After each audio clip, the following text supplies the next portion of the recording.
buri yereko utuntu tudasobanutse yaba yanabibonye yaba atanabibonye ibyo bintu bisobanuye iki kweri bisobanuye iki amayereko abene nkayo akaba niyo abantu basigaranye kuko bamaze kuba posede buzuwe n'amadayimoni bafite igicu kibundikiye ubuzima bwabo ku buryo bari mu mwijima w'icuraburindi hanyuma rero n'amasengesho yabo akabanuka ameze kuko bari muri uwo mwijima utangaje so ijambo ry'Uwiteka rikaba ryabaye ingume nta kwerekwa guhari bakwerekwa na amayereko y'amahimbano ni inzozi z'impimbano ni ibintu bitabaho ibintu bene nk'ibyo n'ibindi bene nk'ibyo by'amapepo by'amadayimoni gusa agenda kubera iki amaso yarahumye ni ukurindagira mu isi y'umwuka ni ukurindagira nta kundi kubera ko amayezi aba yaramaze kujugunywa ku maso Imana idufashe kugira ngo tubyumve neza kandi kugira ngo dushobore guhinduka kubera yuko nta handi twabonera agakiza tudahumutse amaso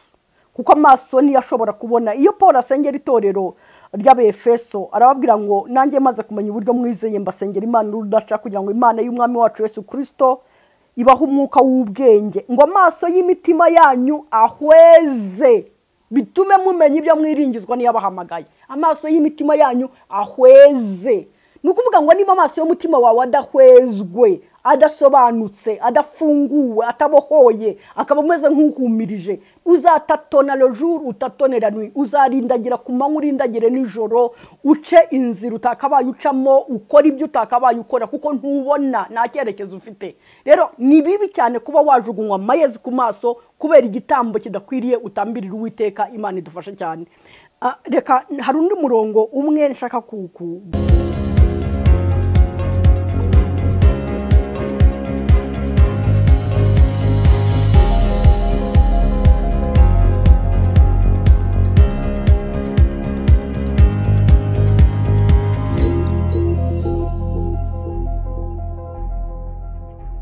izina ry'umwami wacu Yesu Kristo nishema ntewe n'Imana isumba byose umuremyi wacu kugira ngo nongere nsangire namwe ijambo ry'Imana Imana yacu nihimbazwe iduhaye no mwanya nihimbazwe kandi kuko yaturinze nihimbazwe kuko tubera amaso ibihe byose nihimbarizwe imbabazi zayo zidashira ziri ku buzima bwacu zimwe yavuze ko igira nshyashya uko bukeye uko bwije rero ihimbarizwe uyu munsi nanone yazigize nshyashya ku buzima bwanjye no ku buzima bwawe kugira ngo twongere dutere intambwe y'imbere kugira ngo turusheho kumenya ubuntu n'imbabazi twagiriye mu mwami wacu Yesu Kristo kugira ngo bibashe kuba umugabane wacu mu buzima bwacu bwa buri munsi reka dutangire dusenga hanyuma dusaba Imana kubana natwe data mu izina rikomeye rya Yesu Kristo mukiza kandi murengeze ubugingo bwanjye nciye bugufi cyane imbere y'ubwiza bwawe kano kanya data buja wera nambaje izina ryawe rikomeye mukiza wanjye Yesu kuko ijambo ryawe ravuga ngo uzaryiyambaza wese azakizwa naryo rero nkomeza kuryiyambaza mu izina rya Yesu kugira ngo rimbere agakiza rimbere imbabazi rimbere ubuntu rimbere byose ibyo uri byo mucunguzi wanjye kandi n'iriteraniro ryose duteranye kuri Iyi Channel mu izina rikomeye rya Yesu nabo niko mbasengera mu izina rikomeye rya Yesu kugira ngo tuhateranire mu izina rya Yesu tudateranyijwe n'ikindi ahubwo ari iryo zina rikomeye duteranyije mwami wanjye duteranye ku bwaryo kandi mwami wanjye ari ryo ritusuplyinga muri byose mukiza wanjye kuko ni muri ryo watwemereye imigisha yose y'umwuzuro ni muri byo dusaba tukumvirwa ni no muri byo ineza yose Imana yatugeneye bicamo data buja wera niryo wahaye abo mu isi bose kugira ngo bakizwe naryo iryo zina rikomeye rero niryo dusengeyemo kano kanya kugira ngo tugusaba kugira ngo bane natwe mukiza wanjye kuva tugitangira ikiganiro kugeza tugisoza fungurira amatwi yacu mucunguzi wanjye kugira ngo amatwi yacu yumve amatwi yacu ye kuba ingumba amatwi yacu ye kuba ubutaka bwa bundi bwagumbashye ahubwo amatwi yacu abe bwa butaka bwiza mwami w'abami ashobore kumva imitima yacu yumvire mu izina rya Yesu kugira ngo ubutaka bwiza bushobora kwera imbuto y'ubutumwa bwiza mu izina rya Yesu kugira ngo twere imbuto zacu ku bwinshi kubw'ikuzo ryawe kubw'icyubahiro cyawe bisabye mu izina rikomeye rya Yesu amen Imana yacu nihimbazwe hari passage nshaka ko dusangira uyu munsi ni passage ivuga ngo ni passage ya jugement ntabwo ari ya justification ariko ni byiza nubwo ari ya ni cyanditswe kivuga ku rubanza ntabwo ari cyanditswe kivuga ku bintu byiza by'imbabazi, ariko nabyo ni byiza yuko kuko Yesu yaravuze ngo umuntu aramutse afite azi ko afitanye urubanza na mugenzi we barimo bagendana mu nzira, ni byiza ko barangiza amatate yabo bataragera imbere y'umucamanza, kubera ko rero uzi ko ufite urubanza ugeze imbere y'umucamanza rwa rubanza rwagukoraho ugeze imbere y'umucamanza. Rero ni byiza ko warangiza ayo matate hakibona. Akaba rero ariyo mpamvu iyo tudasoma ngo twige ibirebana n'ubuntu n'imigisha gusa, ahubwo tureba n'iby'urubanza kugira ngo turangizanye amatate y'uwo udushyiraho urubanza hakiri kare, kugira ngo ruveho tutazavaho tujya mu rubanza. Ubwo twabwa n'imbere y'umucamanza tubirangiza hakiri kare kugira ngo tube justifiye, kugira ngo dutsindishirizwe. Rero Imana yacu nihimbazwe. Iryo jambo nshaka ko dusangira ni ijambo riri muri Maraki, ni Maraki igice cya 2, niho ryanditse muri Maraki igice cya 2 umurongo wa 2, aho Imana ivuga ngo izabatera amayezi ku maso. Imana idufashe izabatera amayezi ku maso. Yenda sobanura umutwe w'amagambo kwanza wumvikane. Iyo Bibiliya ivuze amayezi, abana bato ntibamenye ibyo ari byo, ariko nk'iyo babazi nka izi nyamaswa zirya ibyatsi, nibyo nzi ufeta baze kuko ni nazo turya ufeta, yaba ihene yaba inka, amara yazo ni ukuvuga ngo barazibaga. Rero mu mara yazo urumva ziba zabazwe n'umuntu zisanzwe zirya, fonctionnement yose yari isanzwe ikora. Rero mu mara yazo yaba urura ruto yaba n'urura runini haba harimo imyanda. Iyo myanda rero irimo barayoza. Kera tukigira amabagiro y'igiturage wasangaga aho ngaho bataye amayezi, hari amasazi hanuka, rero n'imbwa zikajyayo n'ibintu by'ibinyoni bikaba birahari kurya ibyo bintu. Donc ibintu by'imyanda biva muri ayo mara, kuko amara yo barayarya, by the way, barayoza bagakuramo ibyo bintu hanyuma bakayarya. Ibyo bintu bivamo nibyo bita amayezi.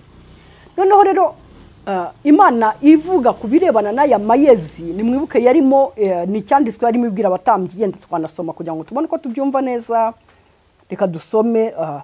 Yenda usomye kugira ngo ubyumve wahera nko muri Maraki igice cya 2 uhere ku murongo wa 6. Imana itangira kuvuga ibyaha by'abatambyi, ibyo bari bafite, kugira ngo irinde no kuvuga kuzabatera amayezi. Renda rikaba ariho mpera ku gice cya 2 cya Maraki. Reka mpere ku murongo wa 6. Aravuga ngo umwana yubaha se n'umugaragu akubaha shebuja. None niba ndi so mwanyubashye mute? Cyangwa niba ndi shobuja igitinyiro cyanjye kiri he nk'abatambyi mwe? Rumva ibi bintu birebana n'aya mayezi byari ibyaha by'abatambyi, ntabwo ari ibyaha bya n'importe qui. Niyo jugement yari irimo ijya ku batambyi, ntabwo arimo ijya kuri umuntu ari we wese. Irakomeza rero iravuga ngo arakomeza akavuga ati niba ndi shobuja igitinyiro cyanjye kiri he mwabatambyi mwe basuzugura izina ryanjye? Niko Uwiteka Nyiringabo abaza. Nyamara murabaza muti izina ryawe twarisuzuguye dute? Arakomeza umurongo wa 7 ati nuko mwatuye ibyo kurya bihumanye ku gicaniro cyanjye, maze mukabaza muti twaguhumanishije iki? Akakomeza akabasubiza ati mwavuze yuko ameza y'Uwiteka ari amanyagisuzuguriro. Arakomeza no ku murongo wa 8 ari naho nifuzaga cyane. Aravuga ngo iyo mutambye impumyi mugira ngo ntacyo bitwaye, niyo mutambye icumbagira nirwaye nabwo ngo ntacyo bitwaye. Mbese bene iyo wayitura shobuja aho yagushima cyangwa yakwemera kukwakira? Niko Uwiteka Nyiringabo abaza. Imana yacu itubabarire. Ubwo sindagera hahandi hari umutwe w'amagambo. Urumva uhereye kuri ubundi iyi passage yo muri Maraki abantu bayimenyereye babwirizwa bafite iyo ababwiriza ubutumwa bwiza barimo babaha blame kubirebana no gutanga, kuba batarekura ngo batange. Noneho ugasanga igihe cyose bagakotiga ati muravumwa wa muvumo, ariko mu by'ukuri wa muvumo buvugwa hano nta nubwo ari uwo bataratanze, ahubwo n'umuvumo wavugwaga ku batambyi. Abatambyi batambiye Uwiteka ibitambo bidakwiriye ku gicaniro. yavuze ko ibicaniro batambaga rero byabaga birwaye, byabaga bimwe ari impumyi cyangwa se ibindi bikaba bicumbagira. Nimwibuke Imana ijya gushyiraho institution ibirebana no gutamba, igitambo cyabaga d'abord kitarengeje umwaka. Icyo ni icya mbere. Icya kabiri kikaba rero kigomba kuba gifite forme nziza, kuvuga gifite ubuzima bwiza bugaragara, ariko kitanafite n'inenge ku mubiri, kuko kiriya gitambo cyari igitambo gishushanya umwami Yesu. Rero ni ukuvuga ngo umwami Yesu rero kuko nta nenge afite, niyo mpamvu nacyo kigomba kumushushanya gutyo. Ariko si nicyo gusa, cyabaga ari igitambo gihagarariye kugira ngo wowe kize kidafite inenge, hanyuma wowe waje ufite inenge kugira ngo cyemererwe kukubera impongano. Kuko nukirambika ikiganza mu ruhanga, urakora remission de péché, ugihe ububi bwawe, hanyuma nawe ufata ubuziranenge bwacyo, bituma cyemererwa kukubera impongano. Niba rero wazanye igifite inenge, ubwo birasobanura ngo gifite inenge nawe ufite inenge, none se n'indi ubufasha uwundi. Ni ukuvuga ngo ntabwo gishobora kukubera impongano muri iyo cadre, ahubwo kiratuma ibyaha byawe bitabasha gutwikururwa, ahubwo bihora biriho. Icyo ni kimwe, ni ikosa rya mbere riba ririmo. Ariko irindi kosa rya kabiri nuko kuba kiriya gitambo gishushanya umwami Yesu, wowe uko kuntu wamushushanyije kuko kudakwiriye, birasa nko kumuprofana, ni nko kumutuka indirectement. Ni ibyaha Imana yitaga blasphemy, donc ibyaha by'ubutukanyi, ibyaha byo gutesha agaciro igitambo kizadutambirwa, gutesha agaciro, kwita Imana ibyo itari byo, kuyishushanya nabi ibyo idashushanywa nabyo. So ibyo rero bikaba byari byombi ibyo bikaba ari ibyaha bikomeye abatambyi bashoboraga gukora. Imana ntishobora kubyihanganira. Icya mbere, kubera yuko ntabwo ibicumuro byashiraga mu bantu, ntabwo byashoboraga gutwikirwa mu bantu, byagumaga bihari. So bigatuma rero ububi n'umuvumo udashobora kweyurwa ku bwoko bw'Uwiteka. Imana itubabarire. So uyo niyo mpamvu rero Imana yabaga ibyensistaho cyane. Iki gitabo cya Malaki aguma kuva ku murongo ku gice cya mbere abayiyama abatambyi kugeza naho byagezaho. Urumva iyo bigeze mu bintu by'amafaranga, abantu mu bwitange mu nzu y'Uwiteka hakaburamo ibyo kurya. Urumva mu nzu y'Uwiteka se hari bubemo ibyo kurya gute, kandi ubone nyine nta byo kurya bihari, kuko ibyo kurya ni by'ubuzima. Ntabyo byari buboneke kuko ubutambyi bwari bwarangiritse. Imana idufashe. Okay, ariko reka manze nsoma umurongo nawo wa kabiri, hanyuma mbone nsobanura ubutambyi neza kugira ngo ubone ko byumvikana. Mbanza sobanure umurongo uvuga kuri kiriya ku insanganyamatsiko yo twavuze. Reka dusome. Haravuga ngo nukora mwabatambyi mwe, mpere ku murongo wa mbere igice cya kabiri cya Malaki. Haravuga ngo nukora mwabatambyi mwe, iri tegeko nimwe nditegetse, nimwanga kumva mukanga kuryitaho, ntimuheshe izina ryanjye icyubahiro, nzabavuma wa muvumo, ndetse n'imigisha yanyu nzayivuma. Nako maze kuyivuma kuko mutitaye ku itegeko ryanjye, niko Uwiteka Nyiringabo avuga. Noneho arakomeza akavuga ngo dore nzahana imbuto zanyu ari mwe mu binteye, kandi nzabasiga amayezi ku maso, n'ibitambo byanyu muzayoranwa nabyo. Urumva ubundi ibintu biyorwa ni imyanda, ni ibintu byasesetse, ni ibintu byamenetse. Kuba rero ibyo bitambo Imana itabyemeye, none ikaba bigomba kuyorwa bikajya kujugunywa, none ariko aravuze ngo namwe batambyi muzayoranwa nabyo. Tubona ngo namwe muzaba ibisesetse, muzaba nk'imyanda imbere yanjye, ku buryo uko mbirejeta, uko mbyirukana nkabijugunya bikaba bishinzwe kujya muri pubela, niko namwe muzamerera.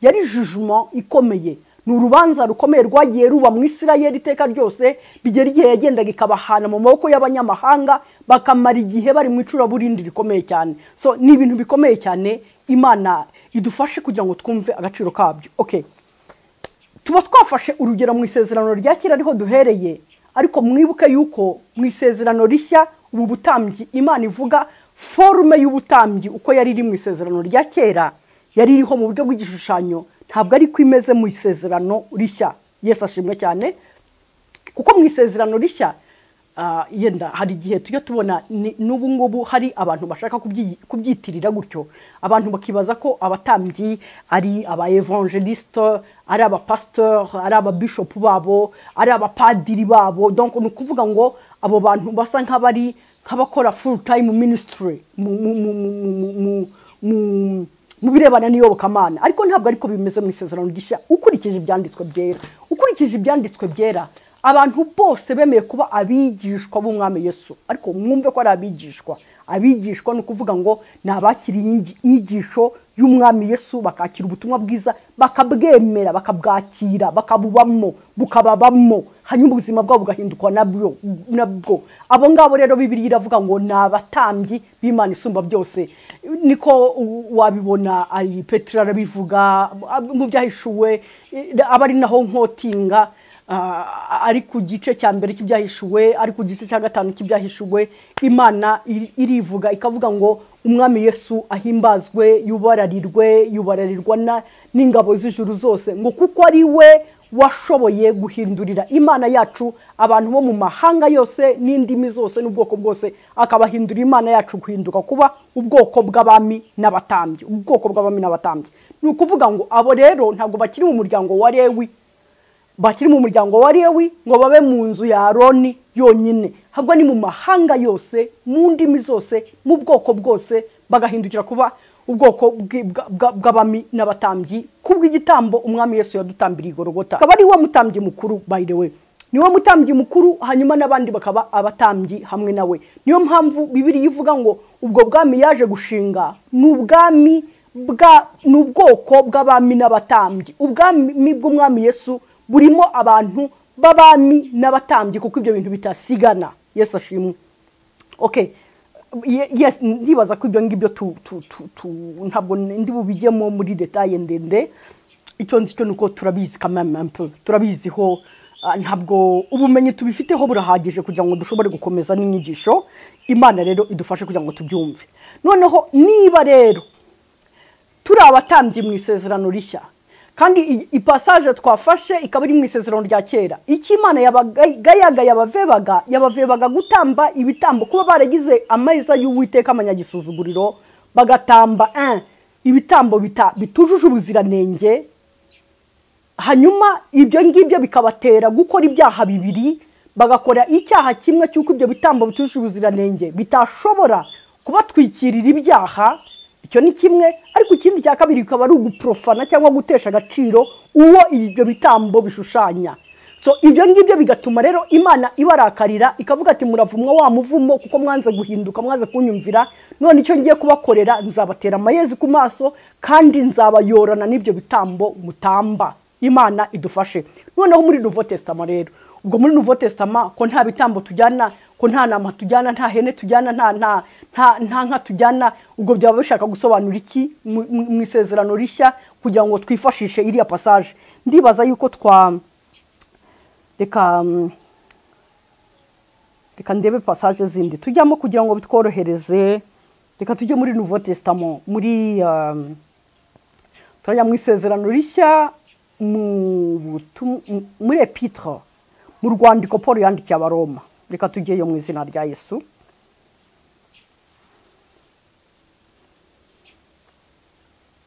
Reka tugende mu izina rya Yesu dusome mu Abaroma igice cya 12, ndasoma umurongo wa mbere nsome n'uwa kabiri. Haravuga ngo nuko bene data ndabinginga kubw'imbabazi z'Imana ngo mutange imibiri yanyu ibi bitambo bizima byera bishimwa n'Imana, ariko kuyikorera kwanyu gukwiye. Ndabinginga kubw'imbabazi z'Imana ngo mutange imibiri yanyu ibi bitambo bizima, kuko kuba turi abatambyi ibyo twabirangije ko twabaye abatambyi mu mwami Yesu. Hanyuma noneho ariko hiyongereyeho ikindi cyuko noneho turi abatambyi batamba n'ibitambo, ntabwo turi abatambyi babereye aho, ni abatambyi batamba n'ibitambo, ariko kandi ibitambo batamba ni ibitambo bizima, ntabwo ari ibitambo bipfuye nka bimwe babandi batambaga nyine bitemewe.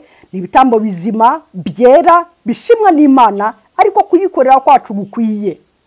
Murongo wa kabiri akavuga ngo kandi mwe ntimwishushanye n'ab'iki gihe, habwo muhinduke rwose mugize imitima mishya, kugira ngo mumenye neza iby'Imana ishaka, ari byo byiza bishimwa kandi bitunganye rwose. Yesu ahimbazwe. Haleluya.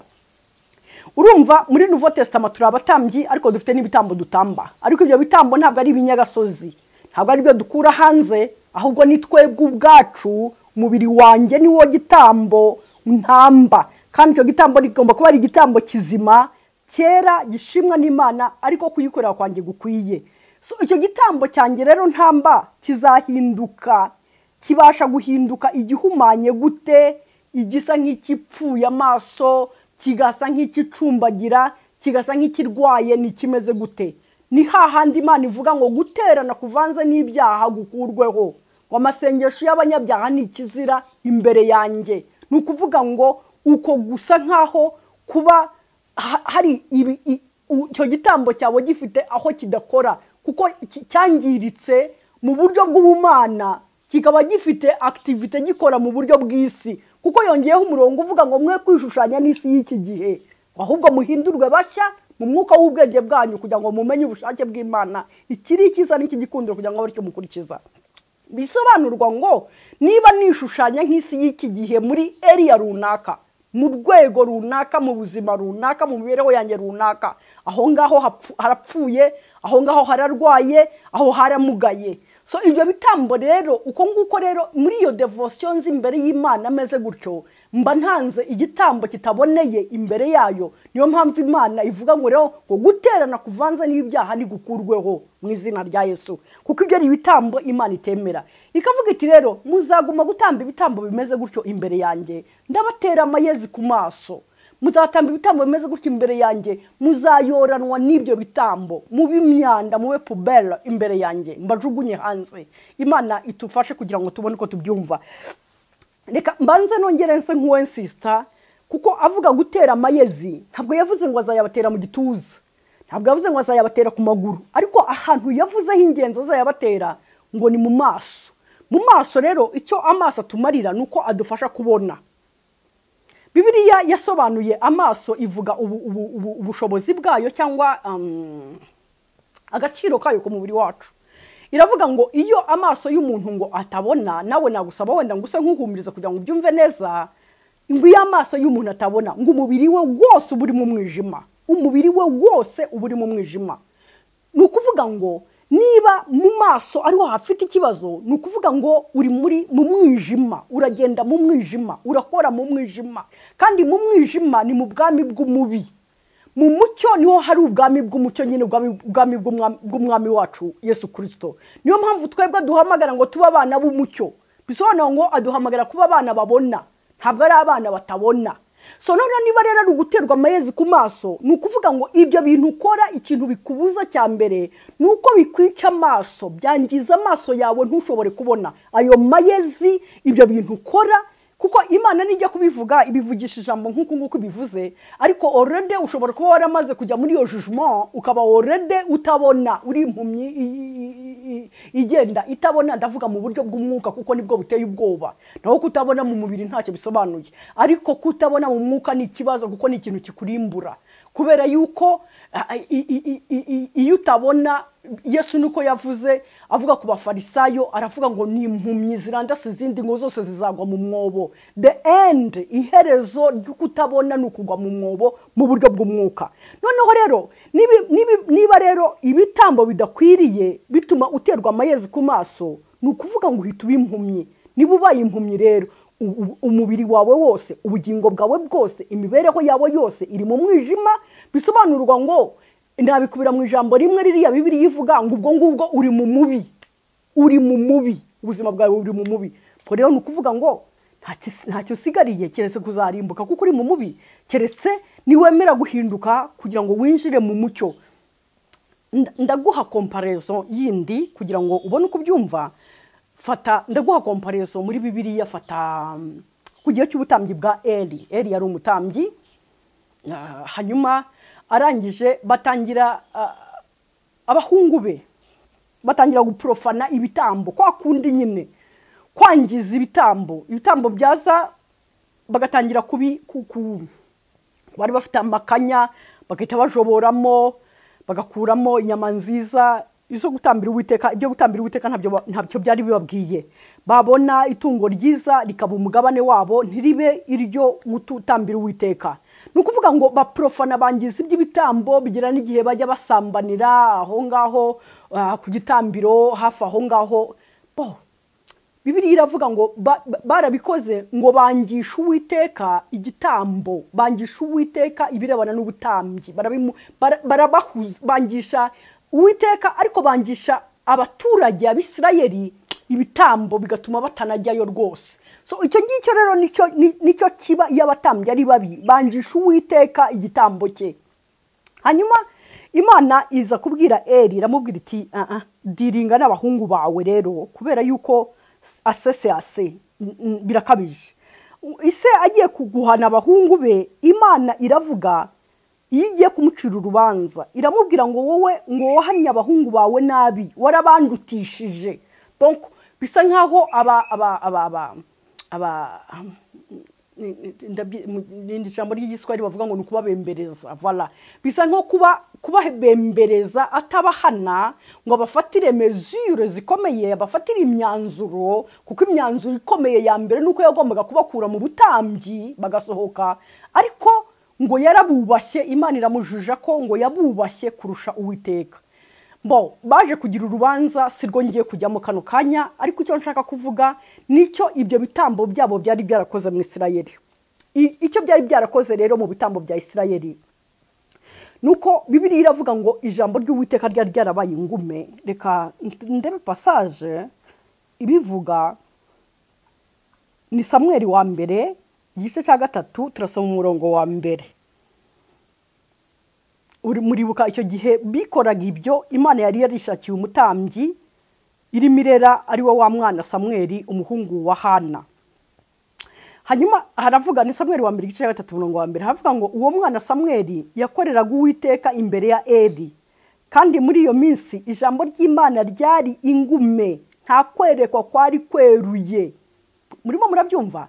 Ijambo ry'Uwiteka ryari ryarabaye ingume, nta kwerekwa kwari guhari. Ni ukuvuga ngo kuko amayezi yari yaramaze kujugunywa ku maso, aberekwaga bananiwe kubona kuko nta maso ahari, nta kwerekwa kwari guhari. Ujye ubibona, njya mbibona rimwe na rimwe mu masengesho tujya tubamo, ukabona murateranye mukoze nka veye, murasenze bikiri saa 3 saa 2 abantu bagaba batangiye guhunyiza, barasinziriye hariya, barasinziriye. Nuko yaza kweguka kugira ngo bataza kugira ngo nyine bataza kugira ngo yari mu mubiri, bamenye ko yasinziriye ari mu mwuka. Akavuga ati nderetswe, amubaza ngo yeretswe iki, ati mbonye imbeba icaho. Mana we, kaze imbeba, and so what? Imbeba, abonye imbeba icaho, ubwo ngo rikaba riyerekwa utuntu tudasobanutse, yaba yanabibonye yaba atanabibonye. Ibyo bintu bisobanuye iki kweri? Bisobanuye iki? Amayerekwa bene nkayo akaba niyo abantu basigaranye, kuko bamaze kuba posede, buzuwe n'amadayimoni, bafite igicu kibundikiye ubuzima bwabo ku buryo bari mu mwijima w'icuraburindi. Hanyuma rero n'amasengesho yabo akaba nuko ameze, kuko bari muri uwo mwijima utangaje. So ijambo ry'Uwiteka rikaba ryabaye ingume, nta kwerekwa guhari. Bakwerekwa ni amayerekwa y'amahimbano, ni inzozi z'impimbano, ni ibintu bitabaho, ibintu bene nk'ibyo n'ibindi bene nk'ibyo by'amapepo by'amadayimoni gusa agenda. Kubera iki? Amaso yarahumye, ni ukurindagira mu isi y'umwuka, ni ukurindagira nta kundi, kubera ko amayezi aba yaramaze kujugunywa ku maso. Imana idufashe kugira ngo tubyumve neza, kandi kugira ngo dushobore guhinduka, kubera yuko nta handi twabonera agakiza tudahumutse amaso, kuko amaso niyo ashobora kubona. Iyo Paul asengera itorero ry'Abefeso arababwira ngo nanjye maze kumenya uburyo mwizeye mbasengera Imana urudaca, kugira ngo Imana y'Umwami wacu Yesu Kristo ibaha umwuka w'ubwenge, ngo amaso y'imitima yanyu ahweze, bitume mumenya ibyo mwiringizwa niyabahamagaye. Amaso y'imitima yanyu ahweze, nukuvuga ngo niba amaso y'umutima wawe adahwezwe, adasobanutse, adafunguwe, atabohoye, akaba umeze nk'uhumirije, uzatatona le jour utatonera nuit, uzarindagira ku manywa urindagire nijoro, uce inzira utakabaye ucamo, ukora ibyo utakabaye ukora, kuko ntubona, nta cyerekezo ufite. Rero ni bibi cyane kuba wajugunywa amayezi ku maso kubera igitambo kidakwiriye utambirira Uwiteka. Imana idufashe cyane. Reka hari undi murongo umwe nshaka gusoma nkagana ku musozo, ni umurongo uri muri Zakariya. Ni umurongo uri muri Zakariya chapitre Zakariya igice cya 11, umurongo ni uwa 17. Nabwo icyo gihe hari ikibazo cy'abatambyi. Abatambyi ngo barya izibyibushye hanyuma bakaguguna n'inzara zazo. Icyo gihe rero nabwo byari ibibazo bikomeye. Icyo gihe noneho Imana nabwo ivuga judgment. Iravuga muri yo Zakariya nyine narindimo mbabwira. Zakariya ni igice cya 11 umurongo wa 17, aravuga ngo azabona ishyano uwo mwungeri gito usiga umukumbi. Akavuga ngo inkota izamukubita ku kuboko no ku jisho ry'iburyo, ukuboko ko kuzuma pe, kandi ijisho rye ry'iburyo rizahuma rwose. Kuvuga ngo noneho judgment ije ku kuboko kw'iburyo ikaza no ku jisho ry'iburyo. Iyi Imana ivuze iburyo ni zone y'ububasha, ni zone y'ubushobozi, ariko ni na zone yo gukirizwamo. Muribuka iyi Imana irimo ivuga ibumoso ikavuga n'iburyo. Hari igisambo cyari ibumoso, icyo cyararimbutse, icyari iburyo cyarakize. Hanyuma ikavuga ibumoso ahaba ihene zimwe zigana kurimbuka zitigeze zimenya umukiza, iburyo hakaba hari intama. Hanyuma ariko Yesu Kristo akitwa n'ukuboko kw'iburyo kw'Imana isumba byose, bisobanura imbaraga zayo zikomeye. Akanavuga nanone kandi ko yicaye iburyo bwe, ni ukuvuga ngo ari dans sa puissance, mu bushobozi bwe butangaje, ariho Yesu yoperatingira, ariho akorera mu izina rya Yesu. Noneho rero Imana rero ikavuga iti rero mwebwe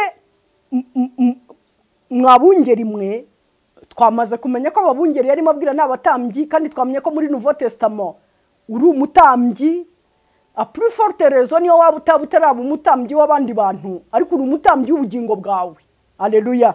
Nta kintu na kimwe wasengera kugira ngo gikemuke.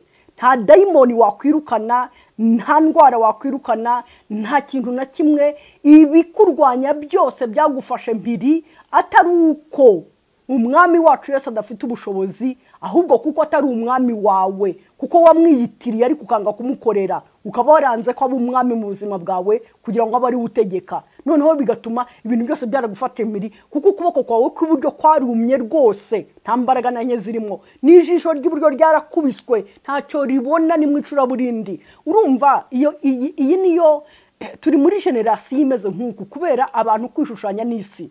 Imana iravuga ngo ntukigire umukunzi w'isi, kuko kuba ukunda iby'isi bitera kwangwa n'Imana. Ariko abantu bararombotse cyane n'irari ryinshi cyane, birukanka mu isi, birukankana n'iterambere, birukankana n'ibigezweho, imitima yabo irarehareha cyane ariho iri. Ariko Imana iravuga ngo aho ngaho uba wihinduye kuba umwanzi w'Imana. Yakobo aravuga ngo yemwe mwabasambanye namwe abasambanyikazi mwe, ngo ntabwo muzi ko gukunda iby'isi bitera kwangwa n'Imana. So bisobanura ngo iyo utangiye gukundana n'iby'isi rero, Imana yo ikwita kusa nkaho usambana nabyo, bisa nkaho tu te marié avec, wabishakanye nabyo, nibyo byabaye ibyawe, ni warabyihaye. Ubwo Yesu yari kabaye ari wawa umukwe wawe, ari we wenyine. None rero hari ibindi wagiyemo, hari wundi wemeye byukurikira. Nibyo buriya Yuda yagiye azira, cyangwa na Israeli ajya kurinyagwa, ajyanwa n'Abashuri, cyangwa Yuda akajyanwa n'Abanyababuloni. Imana yaravuze ngo warabakunze cyane, wabeguriye umutima wawe, ngo wakunze imyambaro yabo y'imihemba, ngo ukunda amafarashi yabo, ngo niyo mpamvu wahindutse ngo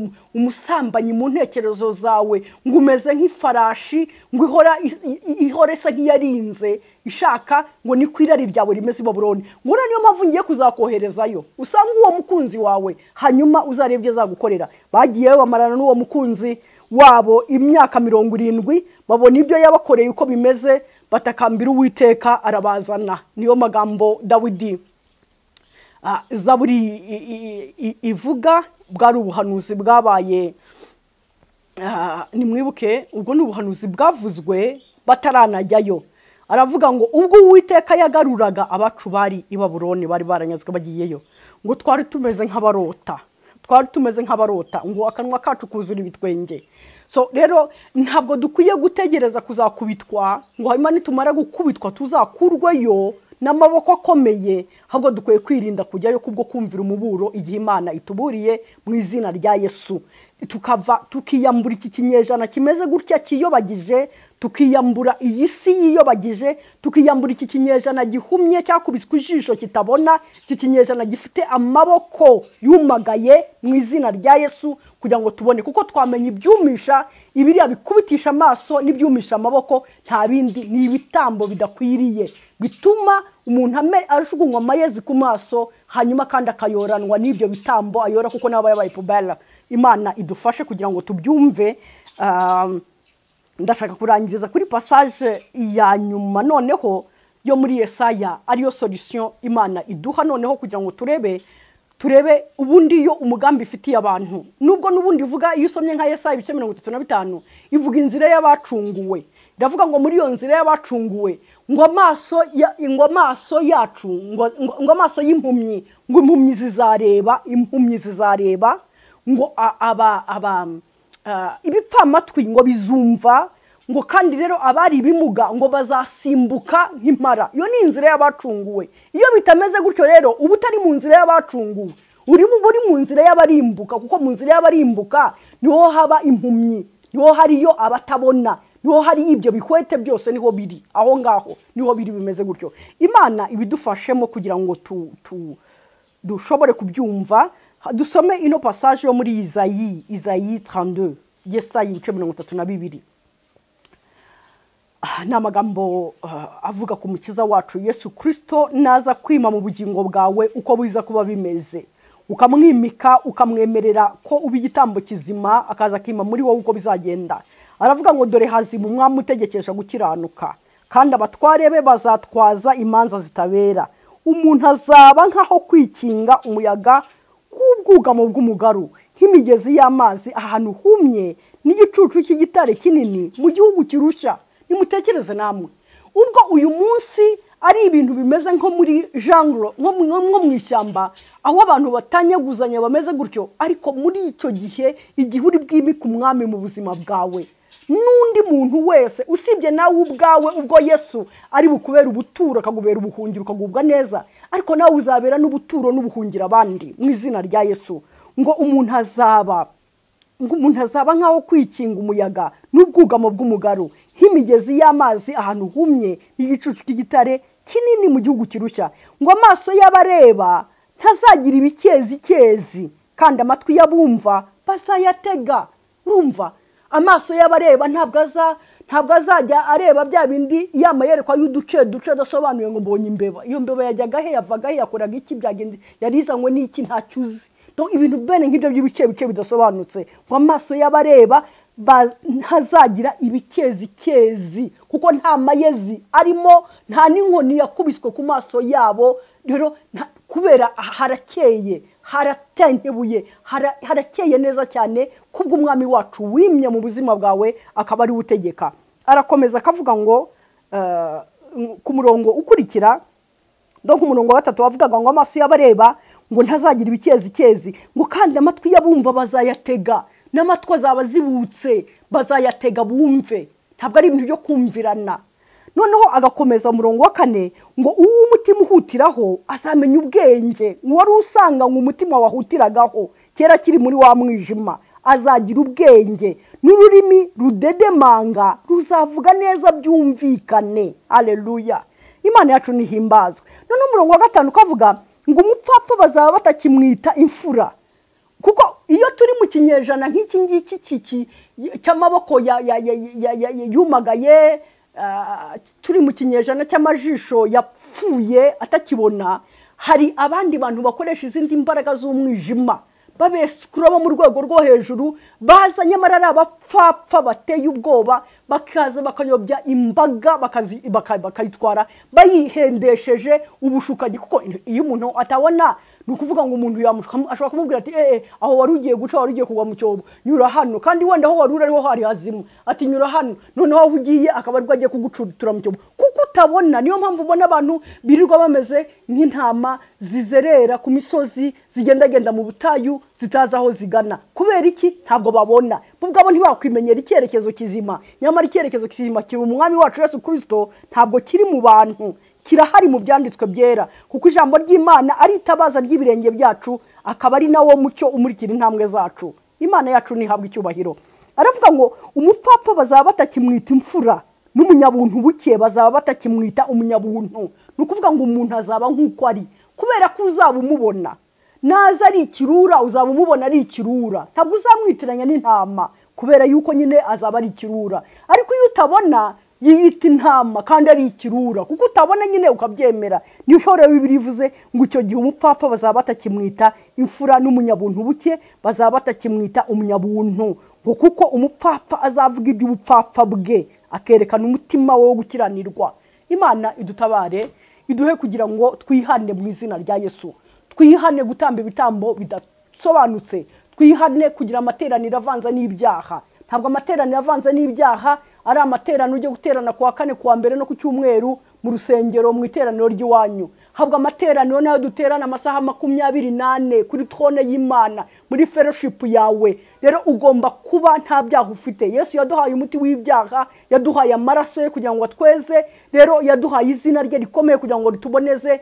Tera intambwe mu gukiranuka, tera intambwe mu kwera, tera intambwe mu kumwimika, abo umwami, abo umukiza w'ubugingo bwawe. Yabitubwiye ngo twe kwishushanya n'isi y'iki gihe, tuyitera umugongo. Twe kwishushanya n'isi y'iki gihe, ahubwo dushake ubushake bw'Imana kugira ngo tubumenye, imitima yacu ihindutse kugira ngo imenye ubushake bw'Imana, ikiri cyiza n'iki gikundira cyo dukora. Hanyuma dutange imibiri yacu ibi bitambo byera bizima bishimwa n'Imana, ariko ko kurikorera kwacu gukwiye. Ibyo bizaturinda guterwa amayezi ku maso, bizaturinda kuyoranwa n'ibyo bitambo dutamba mu izina rya Yesu. Hanyuma ahubwo tube tuba bacunguwe, abagendera mu nzira y'abacunguwe nk'uko tumaze kubisoma mu izina rya Yesu.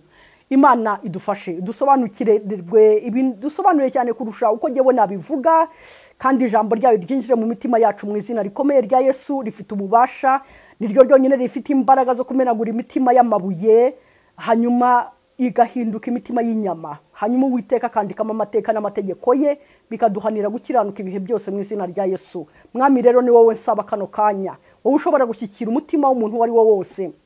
Wowe mwami wanjye ubasha gukuraho n'igitwikirizo cyose cy'ubwirabure murengezi wanjye databuja, kuri abo bose ab'Imana y'isi yahumye imitima ngo batamenye ukuri bagakizwa.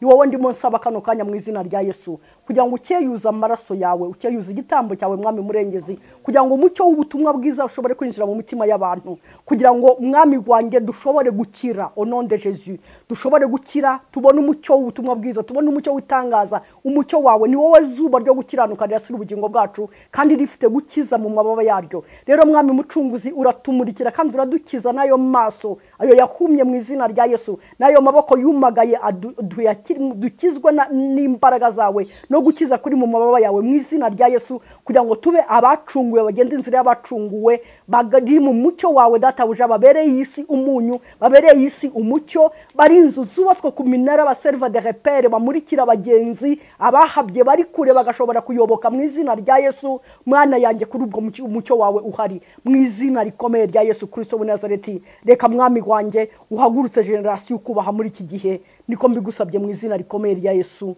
Amen.